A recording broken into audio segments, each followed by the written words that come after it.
ဒါဝါလုံးလေးစိတ်ချတဲ့နေရာရောက်ပြီဘာလုံးလိမ့်ချနေရရှိရလဲမရလားဘာလို့ဘယ်လိုလိမ့်ချလဲဟိုကိုရီးယား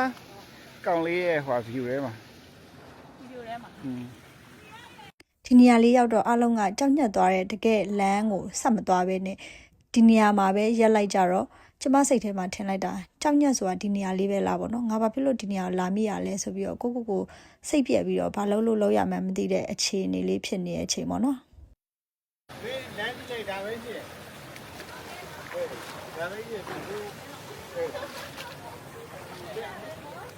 မပြရဲစိတ်ကြောက်ကြ